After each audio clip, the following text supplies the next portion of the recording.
होईपर्यंत तुझ्या भक्तांचं मी रक्षण करेन, त्यांच्या केसाला धक्का लावून देणार नाही. 7 दिवसापर्यंत रक्षण करीन हे तुझे शब्द आहे, पण या राघवाची प्रतिज्ञा काय?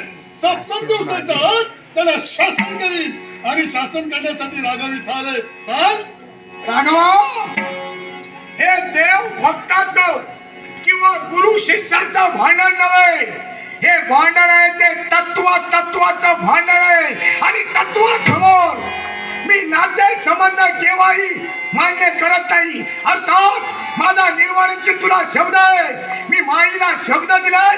अर्थात 7 दिवस पूर्ण झाल्यानंतर 8व्या दिवशी तुला राजकर्त्याची भार्या मिळेल. सगळे हनुमंत, तू दिलेलं वचन जर तू सांभाळणार असेल तर माझे केलेलं मला प्रतिज्ञा पूर्ण करायला हवे. आणि ती प्रतिज्ञा पूर्ण करणार असताना तू तर उभा राहिलास, आडवा करायला मला वेळ लागेल.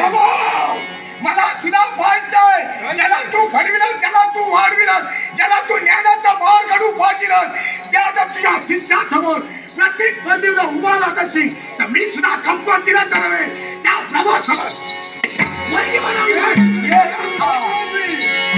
अंजनीच्या सुद्धा तुला रामाचं वरदान, अंजनीच्या सुद्धा तुला रामाचं वरदान.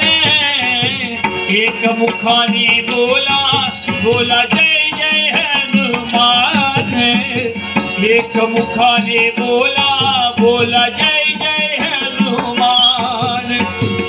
अंजनीच्या सुद्धा तुला रामाचं वरदान, अंजनीच्या सुद्धा तुला रामाचं वरदान.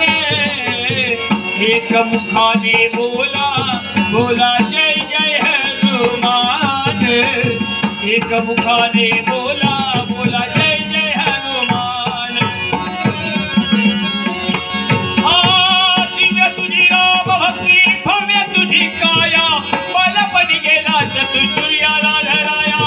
दिव्य तुझी राम भक्ती, भव्य तुझी काया, बालपणी गेला चतुर्याला धराया. आदरली ही धरणी थरथरले आसमान, एक मुखाने बोला बोला जय जय हनुमान, एक मुखाने बोला.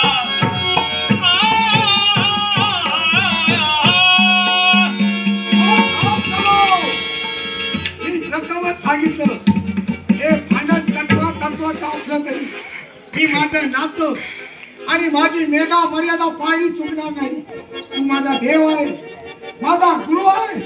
अर्थात तुला पंचबाळाला नमस्कार करतोय. हे सगळे हनुमंता, देव म्हणून पंचबाणाची आपल्याला नमस्कार केले. तुला विजय संपूर्ण होण्यासाठी आशीर्वाद म्हणून कशाप्रकारे करायचे लागेल?